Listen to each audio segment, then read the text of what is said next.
Hello everyone, आप लोगों का स्वागत है मेरे एक और वीडियो में। आज हम सब बात करेंगे 70 बीपीएससी पीटी री एग्ज़ाम जो हुआ 4 जनवरी को। चलिए इसके ऊपर थोड़ा सा डिस्कशन करेंगे और सोचेंगे कि आखिर हमारे बिहार में क्या चल रहा है, हमारे इस स्टेट कमीशन में क्या चल रहा है। ठीक है, ये बीपीएससी जो है ये 69 का क्वेश्चन और 68 का क्वेश्चन अगर आप सब देखेंगे तो आपको एक अलग लेवल समझ में आएगा। जब ये एग्ज़ाम होने वाला था 70 बीपीएससी, तो बीपीएससी के चेयरमैन द्वारा कहा गया था कि मैं यूपीएससी के लेवल का क्वेश्चन सेट करने वाला हूं। तो उनके अनुसार ये रहा यूपीएससी के लेवल का क्वेश्चन। ऐसा क्वेश्चन जिसका चारों का चारों ऑप्शन गलत है। मतलब आप क्वेश्चन सेट कर रहे हैं या मजाक कर रहे हैं, हमको समझ में नहीं आ रहा है। विद्यार्थी के फ्यूचर के साथ जिस प्रकार से खिलवाड़ किया जाता है, आप जान रहे हैं 150 क्वेश्चन पूछता है। अभी इसमें से 5 क्वेश्चन का ऑप्शन ही गलत है, तो ये बीपीएससी आराम से 5 क्वेश्चन डिलीट कर देगी। यानी जिस विद्यार्थी द्वारा ये 5 क्वेश्चन अटेम्प्ट किया गया होगा उसका वो 5 नंबर कट जाएगा। इसका कौन जिम्मेदार है, ये बीपीएससी ही तय करेगी। ठीक है, तो आप ऐसे राज्य में रह रहे हैं जहां पे 150 क्वेश्चन, निम्न स्तर का भी क्वेश्चन वो सही ढंग से सेलेक्ट नहीं कर पा रहा है, छपाई नहीं कर पा रहा है बीपीएससी, ये आप सोच सकते हैं। इससे अच्छा क्वेश्चन जो है ग्रुप डी का होता है, रेलवे का। एनटीपीसी का तो इससे टफ क्वेश्चन होता है। और बीएसएससी जो इंटर लेवल एग्जाम होगा, जब भी आप वो भी क्वेश्चन देखिएगा, वो भी कितना टफ होगा। सोचने योग्य बात है कि आप स्टेट कमीशन है, स्टेट पीसीएस का एग्जाम लेते हैं और सवाल रिपीटेड बार बार पूछते हैं। आपका ये पूछने का मकसद क्या है? अब आते हैं एक एक करके क्वेश्चन पे, उसके बाद मैं आपको एक एक करके एनालिसिस भी बताऊंगा। ठीक है, ये कूड़ा कचरा क्वेश्चन है। बीपीएससी विद्यार्थी को उपद्रवी बोलती है, अयोग्य बोलती है, लेकिन बीपीएससी सच में खुद में अयोग्य है और उसको कुछ नहीं आती। वो कॉन्स्टिट्यूशन बॉडी है, वो कुछ भी है, लेकिन वो 150 का 150 क्वेश्चन सही ढंग से एक छपाई भी नहीं करवा पा रही। आप इस स्तर का लेवल जो है डेवलप किया है बीपीएससी के द्वारा, आप सोच सकते हैं। अब यहाँ पे मान लेते हैं कि ये सारा जो भी क्वेश्चन अभी पूछा गया है, मैं आपको एक एक करके बताता हूँ। एक क्वेश्चन पूछा गया कि 1917 में चंपारण सत्याग्रह का नेतृत्व किसने किया। एक 8वीं क्लास के बच्चे के द्वारा ये बता दिया जाएगा और इसका नेतृत्व महात्मा गांधी जी द्वारा किया गया था। ठीक है, ये क्वेश्चन पूछ करके आप क्या सोच रहे हैं, आपको क्यों और कहाँ कैसे ये वाला क्वेश्चन पूछना चाहिए? क्योंकि एसडीएम डीएसपी जब बनेगा उनके सामने बार बार ये प्रश्न उठेगा कि क्यों कैसे ये काम को करना है। आप ये 22 नंबर सवाल देखिए, इसमें बच्चा 352 टिक करके आया है। क्या 360 अनुच्छेद गलत हो जाएगा? क्या अनुच्छेद 356 गलत हो जाएगा? तो बिल्कुल भी गलत नहीं होगा। कहाँ पे ऐसा लिखा गया है कि भारतीय संविधान का कौन सा अनुच्छेद किसी भी वित्तीय आपातकाल से संबंधित है या फिर आपका राष्ट्रपति शासन से संबंधित है? ठीक है, राष्ट्र के आपातकाल से संबंधित है, ऐसा क्वेश्चन में है ही नहीं। क्वेश्चन इनके द्वारा छापा गया है। आप देखिए, भारतीय संविधान का कौन सा अनुच्छेद आपातकाल की घोषणा से संबंधित है? इसके अनुसार तो अनुच्छेद 360 भी है, फिनेंशियल आपातकाल है, ठीक है, वित्तीय आपातकाल है, 356 भी है, अनुच्छेद 352 भी है। तो कौन सा आंसर टिक करेंगे बच्चे, बताइए? 3 ऑप्शन रंगा के आ जाएगा। ठीक है, ये 2 कचरा क्वेश्चन आपको अब दिखाया। आगे बढ़ते हैं, चलिए नेक्स्ट देखते हैं क्वेश्चन। बिरसा मुंडा विद्रोह कहाँ हुआ था? किसको नहीं पता है? रांची में हुआ था। ठीक है, बिहार के किस जिले में विश्व प्रसिद्ध चित्रकला मिलता है? चित्रांकन है तो मधुबनी। इसके लिए तो हम सब मेंस में पढ़ते भी रही हैं, मधुबनी चित्रकला, और ये क्वेश्चन है। उसके बाद ये दोनों क्वेश्चन अगर आप देखें, आपको 1 लाइनर ही सेट करना था। मैं बीपीएससी से पूछना चाहता हूं, अगर आप 1 लाइनर ही सेट करना चाहते थे, थोड़ा तो मॉडरेट लेवल का दे देते। आप इतना अनसीरियस है कि आपको पता नहीं है कि कर्क रेखा किस राज्य से होकर गुजरती है। ये मिस प्रिंटिंग हो ही नहीं सकता है। ठीक है, ये 4 ऑप्शन देखिए, चारों में से किसी राज्य से होकर नहीं गुजरती है, लेकिन बीपीएससी अब जब पूछ लिया है तो हम सबको पढ़ाना पड़ेगा, गुजारना पड़ेगा इस 4 में से किसी राज्य से, जिसमें आपका बिहार, उड़ीसा, उत्तर प्रदेश और मेघालय। अब बिहार झारखंड जब सेम था तब मान सकते थे कि ये रेखा गुजरती थी, लेकिन प्रश्न में कहां उल्लेख है कि 2000 ईस्वी से पूर्व कर्क रेखा किस राज्य से होकर गुजरती थी? ऐसा क्वेश्चन अगर बनता तब इसका आंसर बिहार होता, लेकिन कर्क रेखा किस राज्य से होकर गुजरती है? भाई इस 4 में से किसी राज्य से होकर नहीं गुजरती है। अब आपके मन में चल रहा है कि मैं 20 साल वाला पीछे वाला प्रश्न पूछा हूं, 24 साल वाला। आप समझो क्या क्या सही है और क्या गलत है। इतना अनसीरियस है, और सीरियसनेस हम सबको शो करती है बीपीएससी कि आप सब अनसीरियस स्टूडेंट है। और यूपीपीसीएस का बगल में अभी 22 दिसंबर को पेपर हुआ था, उसका अगर 20% भी क्वेश्चन दे देता तो ये क्वेश्चन ठीक ठाक बन जाता। लेकिन अभी आपको और मैं क्वेश्चन दिखाता हूं, देखिए। चलिए, अब बीपीएससी बोलता है कि मैं स्केलिंग करूंगा। ठीक है, स्केलिंग आप कैसे करेंगे? हम सब ने पूछा था, मतलब 13 दिसंबर को जो एग्जाम हुआ था उसमें पूछा था कि 100वां भारतीय राष्ट्रीय कांग्रेस का जो सम्मेलन हुआ था उसके अध्यक्ष कौन है? ये थोड़ा मोड़ा मॉडरेट लेवल का क्वेश्चन है। ये देखिए फुल टॉस क्वेश्चन, कूड़ा कचरा क्वेश्चन। भारतीय राष्ट्रीय कांग्रेस के पहले मुस्लिम अध्यक्ष कौन थे? बजरुद्दीन तैयब जी। कोई भी बच्चा इसको इजी मानेगा, उसको टफ मानेगा, ठीक है। तो आप कैसे स्केलिंग करेंगे, आप कैसे, नॉर्मल सा बात है, नॉर्मलाइजेशन आएगा ही आएगा, तो ये बात आपको तय रखना है। ये देखिए यहाँ पे क्वेश्चन पूछा गया 34 नंबर, बिहार का जीएसडीपी में 60.2% हिस्सा है। ऑब्वियस सी बात है, इतना बुद्धि लगा लेगा कि कृषि क्षेत्र का प्रतिशत कम हो गया है, उद्योग क्षेत्र का और कम है, तो सेवा क्षेत्र बच गया, कोई भी लगा लेगा। तो ये इतना इजी इजी क्वेश्चन पूछने का मुझे नहीं लगता है क्या प्रोस्पेक्ट है, क्या विचार है। चलिए नेक्स्ट क्वेश्चन पे हम सब बात करते हैं। ये वाला क्वेश्चन देखिए, कुंवर सिंह जगदीशपुर, हमको लगता है कि 67 के पहले हर एक स्टेट में आपको ये वाला मिल जाएगा। अगर आप कुंवर सिंह जगदीशपुर भी जान रहे हैं तो 1 का 3 हो जाएगा, इस हिसाब से सी सही आंसर है। कितना इजी क्वेश्चन पूछा है मौर्य साम्राज्य के संस्थापक। इनको मौर्य साम्राज्य में और कुछ नजर नहीं आया। मौर्य साम्राज्य में ना अशोक के बारे में, उनके शिलालेख के बारे में, ना मौर्य साम्राज्य के प्रशासन के बारे में इनको क्वेश्चन मिला। इनको सबसे इंपॉर्टेंट जो पूरे मौर्य साम्राज्य में क्वेश्चन लगा कि मौर्य साम्राज्य के संस्थापक कौन है, ये डीएसपी और एसडीएम बनने वाला बच्चा बता ही नहीं पाएगा, क्योंकि देखिए कितना डिफिकल्ट क्वेश्चन है, ठीक है। तो मौर्य साम्राज्य के संस्थापक इनके द्वारा पूछा गया है चंद्रगुप्त मौर्य। और कुछ क्वेश्चन आप सब ध्यान से देखिए, हम सब पढ़ के गए थे साइंस एंड टेक्नोलॉजी, 0 क्वेश्चन पूछा है, आप सोच सकते हैं। तो ये स्थिति है। अब देखिए ये वाला क्वेश्चन, वर्ष 1946 में अंतरिम सरकार में राजेंद्र प्रसाद के पास कौन सा विभाग था? बहुत ही इजी क्वेश्चन है ये, खाद्य एवं कृषि, ये भी कूड़ा कचरा है। ये देखिए 1857 के विद्रोह किसके द्वारा? आप घटना चक्र खोलेंगे तो आपको ये 5-6 सवाल मिल जाएगा।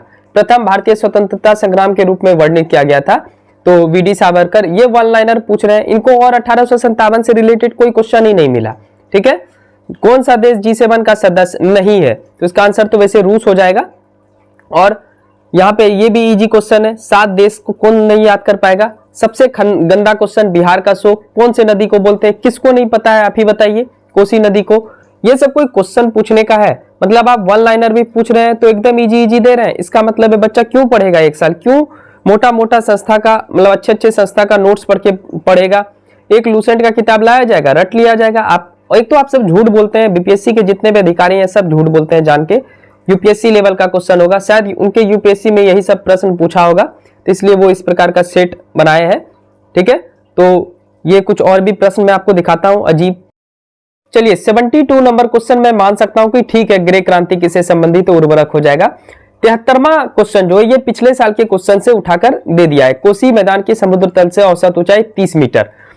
कोई भी बच्चा प्रैक्टिस सेट बनाएगा प्रीवियस ईयर का, ये क्वेश्चन आराम से वो बना देगा। क्या आपके पास इतना भी नहीं है कि क्वेश्चन आपको न्यू नहीं मिल पा रहा है? ये भी सोचने योग्य बात है। आप इतना हड़बड़ी में कि ये 5-6 क्वेश्चन तो सेम पिछले सेट का दे रहे हैं। दूसरी बात देखिए, लीची उत्पादन में लग रहा है, लीची उत्पादन हम सबको नहीं पता है, मुजफ्फरपुर, मतलब क्या कर दिया है। अब 82 नंबर देखिए क्वेश्चन, 2023 की जनगणना के अनुसार किस भारतीय राज्य में साक्षरता दर सबसे अधिक है? लास्ट जनगणना 2011 में हुआ था, ठीक है। बिहार काफी पीछे चल रहा है, मतलब बिहार एडवांस में है। 2023 का जनगणना बिहार करवा चुका है, बाकी अभी भारत में होना बाकी है, इसलिए इनको ये वाला क्वेश्चन में मिल गया कि 2023 की जनगणना के अनुसार किस भारतीय राज्य में साक्षरता दर सबसे अधिक है। तो ये भाई बता सकते हैं आप क्या होगा? तो ऐसा तो क्वेश्चन सेट किया है, कहां से क्वेश्चन सेट करता है ये आप सोचिए, और कैसे क्वेश्चन सेट किया जा रहा है ये भी आप सब सोचिए, जितने भी विद्यार्थी जन है। जब तक सोचेंगे नहीं कितने हड़बड़ी में है, मतलब इन सबको न्यू क्वेश्चन बनाने में नहीं आ रहा है, मतलब कुछ लेवल ही सेट नहीं है। 69 बीपीएससी का क्वेश्चन देखिए और 70 बीपीएससी का क्वेश्चन देखिए। आपको फैक्ट ही पूछना था तो आप बोलते क्यों है कि यूपीएससी लेवल का सेट कर रहे हैं।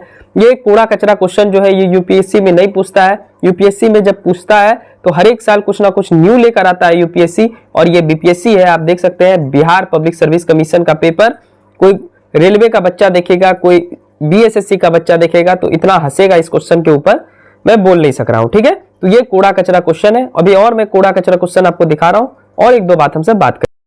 इस क्वेश्चन को दिखाने का मकसद हमारा ये है कि बिहार पब्लिक सर्विस कमीशन कितना ज्यादा सीरियस है आप सबके प्रति, वो आपको इस क्वेश्चन में दिखेगा।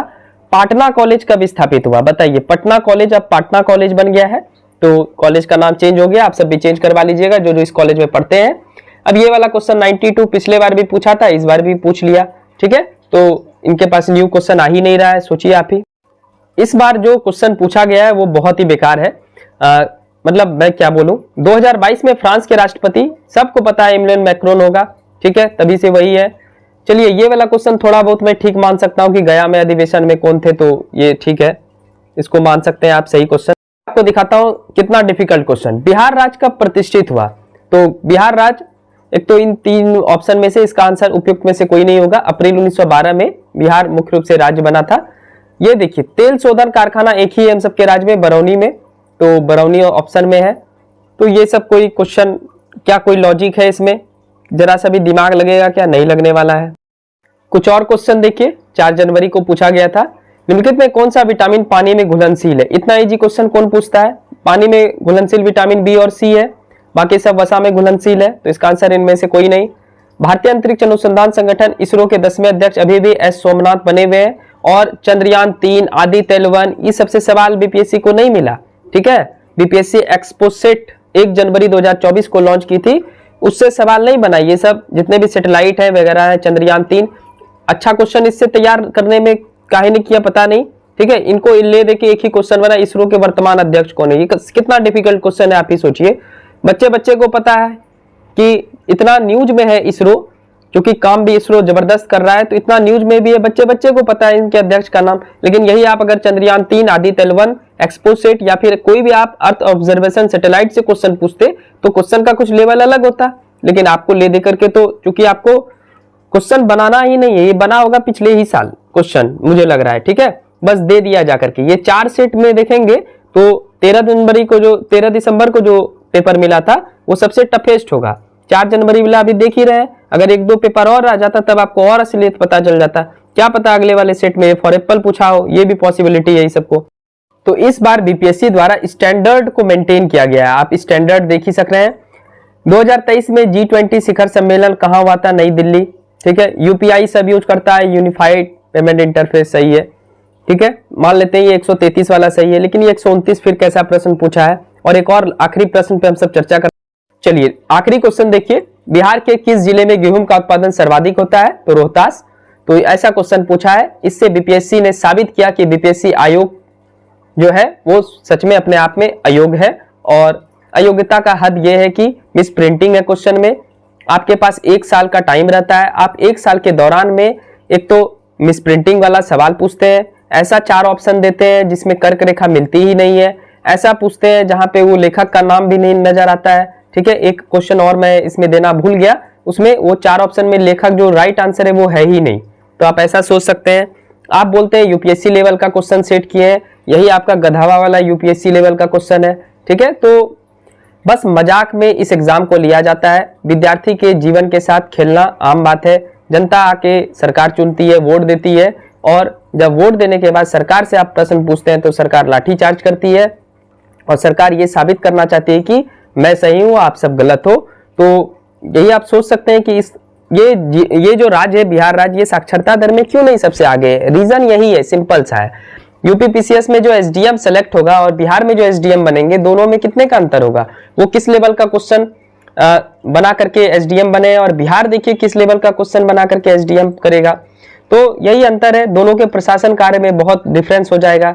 बिहार का प्रशासन आपको दिख ही रहा है पिछले 18-20 दिनों से किस प्रकार से काम कर रही है।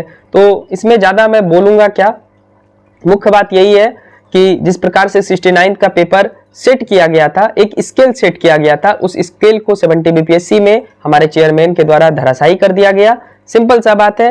और अब आप सोच के देखिए कि आप 71 बीपीएससी का तैयारी जो भी करेंगे वो किस प्रकार से करेंगे, उनके दिमाग में कितने प्रकार का प्रश्न होगा कि कॉन्सेप्ट वाला पढ़े कि फैक्ट वाला पढ़े। तो मेरा यही सलाह है, सिंपल सा बात है, आप फैक्ट पे भी फोकस करेंगे, कॉन्सेप्ट पे भी फोकस करेंगे। और ये लड़ाई है, इसमें हम सबको फॉर्म भी निकलवाना है, वैकेंसी भी निकलवाना है, वैकेंसी से नौकरी भी लेना है, ठीक है, और सरकार को चुनौती भी देना है। तो तीनों बात है इसमें।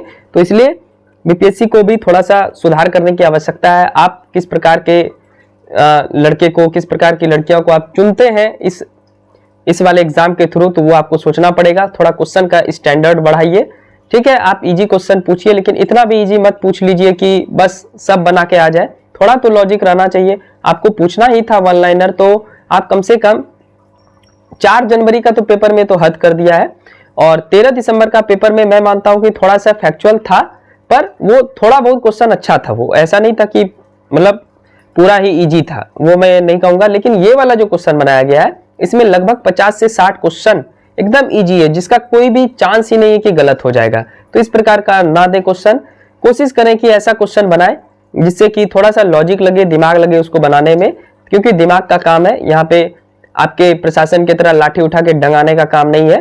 तो सिंपल सा यही बात है। आप सबको क्या है, कुछ भी सरकार से मांगेगा लाठी लेके पहुंच जाइए, बस यही काम ही है। हाँ, सही भी बोलिएगा तो आप गलत हैं। तो मुख्य बात यही है कि बीपीएससी द्वारा इस बार 70 बीपीएससी पीटी के एग्जाम को मजाक बना दिया गया है। ठीक है, ये किस प्रकार से स्केलिंग करेंगे वो आप सब समझिए, स्केलिंग में क्या करेंगे वो भी आप समझिए।